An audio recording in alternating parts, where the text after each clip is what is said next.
North Korea has taken over America. Who do we have to defend us? Josh Peck. Definitely moving to Canada. Hello and welcome to my review of the remake of Red Dawn starring Chris Hemsworth, Josh Peck, Josh Hutcherson, and Jeffrey Dean Morgan. What's up guys? Hope you're having a wonderful Thanksgiving. As you can see, we have a little change of digs here because I'm currently with my family, but I decided to take a little break and give you guys my opinion on one of the big movies coming out this week. And someone just came in. Yeah, it's gonna happen a lot, so get used to it. Red Dawn takes place in a small middle American town, which is all of a sudden out of nowhere invaded by the North Koreans with the and the rockets and their people, and the whole town's invaded. So a group of kids led by Chris Hemsworth venture off into the woods and form an elite fighting force called the Wolverines to allow the Americans to rise up and take their town back. So Red Dawn was a film that I, like many other people, wasn't really looking forward to, because not only has it sat on the shelf for a few years due to troubles with filming and wanting to put North Korea in the movie instead of China and all this stuff, but also because it's a remake of a film that's pretty well defined as a good film, but not one that really needed an update of any sort. And it really didn't. Look, another one. The strongest thing this movie has going for it is its cast of characters, led by Chris Hemsworth, who it really is growing into an awesome actor. He's got a great presence. You really buy him as the leader of this group, that he cares about these people, and he's great in the action scenes too, and he's the only one who's actually really convincing in the action scenes. Also, you got Josh Peck actually not doing a bad job as Chris Hemsworth's brother, which is strange because he comes from this show that has a ton of corny jokes, and I was really expecting him to be annoying, but he actually turns out a decent performance. And there's also Josh Hutcherson and Jeffrey Dean Morgan in there giving okay performances. This really isn't an actor's movie, but they do a decent enough job of being likable.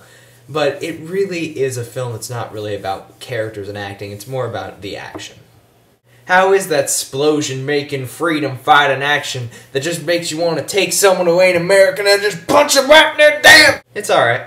The director of this movie is a guy named Dan Bradley. Now, he's been a second unit and stunt coordinator on various actual blockbuster films. Like, I think the one I read was Spider-Man 2, but he's done a ton of other things.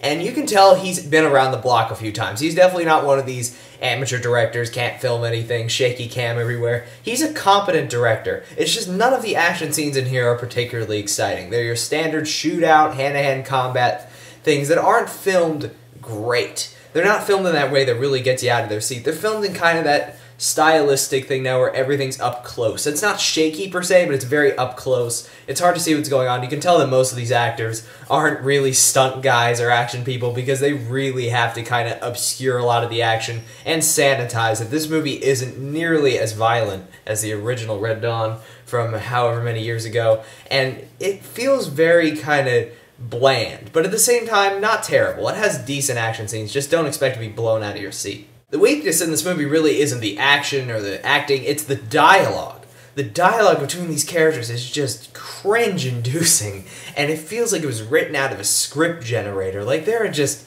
lines in here that you've heard 2,000 times. It's one of these movies where they establish the exposition so blatantly and so obviously, they might as well start the movie out with Josh Peck and Chris Hemsworth going, "We're estranged brothers." Like, it's very pandering, very obvious, and some of the dialogue, there is a couple of those speeches is just kind of like, we have to pull together and be all American and free and all that, and it's just so machismo. It's not painful to watch per se, but it's just, you can, every second of this movie, you can tell it's a bad movie. It's just not painfully bad. It's enjoyably, laughably bad.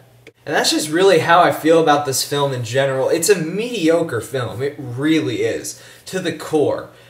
Decent acting, especially by Chris Hemsworth. Some okay action scenes. Terrible dialogue. But it's a watchable film, definitely. And if your family wants to go for Thanksgiving, if you got that old grandpa who's like, I remember Red Dawn from when I was 25 years old, then you'd probably have a good time.